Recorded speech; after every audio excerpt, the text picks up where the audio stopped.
안녕하십니까? 배팅 부동산 인근 구축 12억인데 분양가는 10억인 이유, 로또인가? 절대 아니다. 진행하도록 하겠습니다. 있는 그대로 말씀을 드립니다. 인근의 구축이 12억인데 분양가 10억. 그러니까 로또 이야기 나오는데 이것은 절대 로또가 아닙니다. 지금 비소멸 지역 이야기를 합니다. 멀쩡한 지역 이야기를 지금 하는 겁니다. 비소멸 지역의 기존 아파트 매매 한번 보겠습니다. 지금 한 동이 100세대인데 이런 게 10동이 있습니다. 1000세대 아파트 단지죠. 평균적으로 한 세대당 10억 정도 합니다. 그러면은 계산을 해보면 시가총액이 1조입니다. 1조. 현재 1조인 상황인데 이런 상황에서 거래가 한 10건 정도 성사가 되는데 플러스 10억 거래입니다.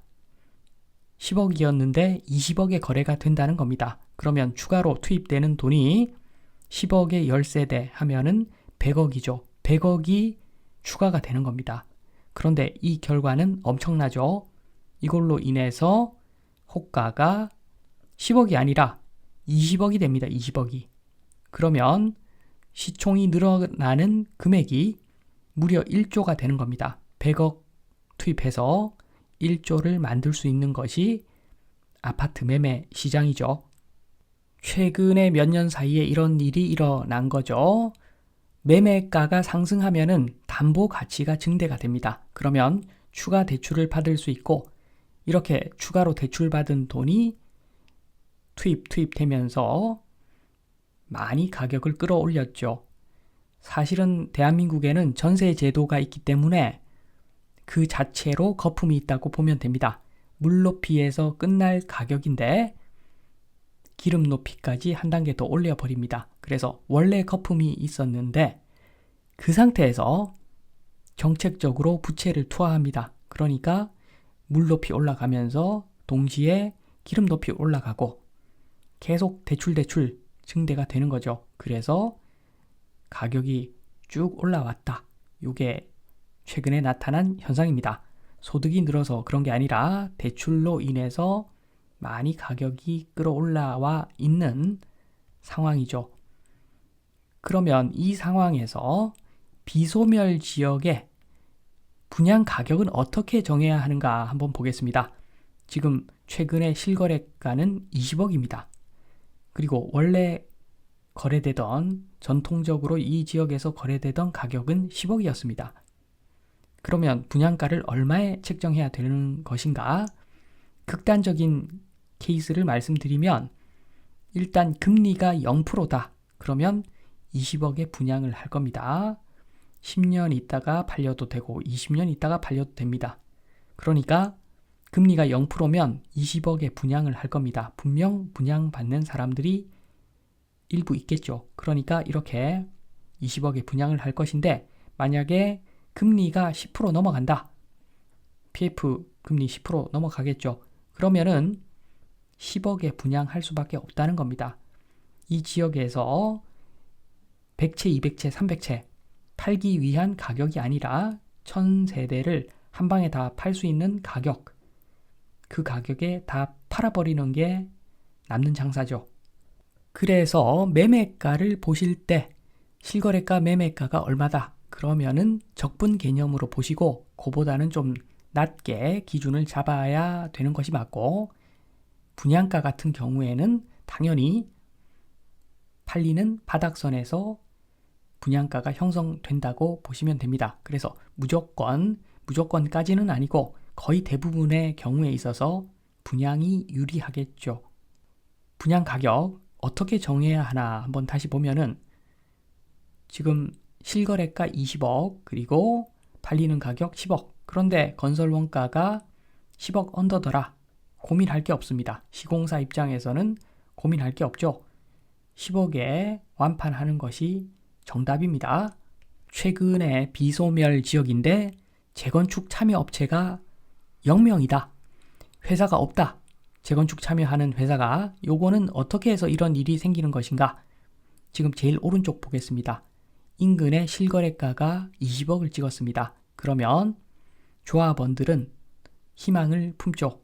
20억 정도가 적정 가격이라고 생각을 합니다. 당연히 그 20억에 초점을 맞추다 보니까 건설 원가는 엄청나게 증대됩니다. 그러니까 땅값 자체가 올라간다는 겁니다. 그러니까 건설 원가가 올라가죠. 그런데 이 지역 조사를 해보니까 분양 완판되려면 10억에 분양을 해야 되겠더라. 시공사는 이렇게 생각하죠.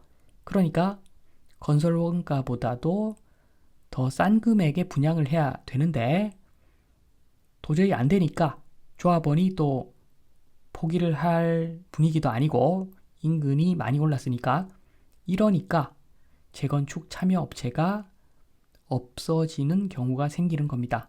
굉장히 지금 시장은 이상하다고 보시면 됩니다. 가격이 오르면 분양이 잘 된다는 것이 맞는 이야기가 될 것이고 그러면은 건설업체가 서로 참여해야 되는데 지금 그런 상황은 아니라는 거죠. 장기적으로 봤을 때는 중장기적으로 봤을 때는 지금 가격에 대해서 그렇게 밝은 전망을 하지 않고 있다. 그러니까 건설업체가 지금 참여를 안 한다고 보시면 됩니다. 지금까지는 비소멸 지역만 말씀을 드렸는데 소멸 지역은 어떻게 되는가? 이 소멸 지역은 볼 것도 없죠. 지금 조합원 희망가가 0원이라도 한마디로 땅값이 0원이라도 땅값 0원 가능하죠. 그러니까 지금 아파트인데 조그만한 땅입니다. 조그만한 땅이고 공유 지분입니다. 그런데 관리비는 계속 내야 됩니다. 애물단지죠. 실제 거주를 하지 않는다면 애물단지입니다. 그러면 땅값이 0원도 될 수가 있는 거죠.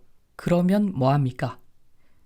건설 원가 땅값 제로로 보고 건설 원가만 계산하더라도 지금 이 지역에서 완판 가능한 분양가보다 건설 원가가 더 비싼 상황이니까 당연히 사업 자체가 전혀 진행이 안 되는 거고 이런데 아파트를 들고 있으면 그냥 세금만 내죠. 관리실에다가 세금 내고 정부에다가 세금 내고 그러니까 영원히 충분히 나올 수 있는 거죠. 소멸지역은 이렇게 된다. 그리고 정도의 차이는 좀 있겠지만 세월이 가면은 서울 곳곳에서도 소멸지역이 생길 겁니다. 어느 도시나 낙후지역은 있게 되어 있고 그래서 똘똘하다는 이야기가 나오는데 앞으로 인구 감소에 똘똘하다는 이야기는 소멸되지 않는다. 그 정도로 보시는 것이 맞겠죠. 너무 큰 기대를 하시면은 나중에 실망도 크겠죠. 정리를 하자면 그냥 괜찮은 지역, 비소멸 지역도 인근 구축이 12억, 거래 몇 건으로 끌어올려 놓고 그런데 분양가는 그보다 훨씬 낮게 분양하는 이유 그 지역에서 완판 가능한 가격은 훨씬 낮다. 이 말씀을 드리면서 이만 마치도록 하겠습니다. 감사합니다.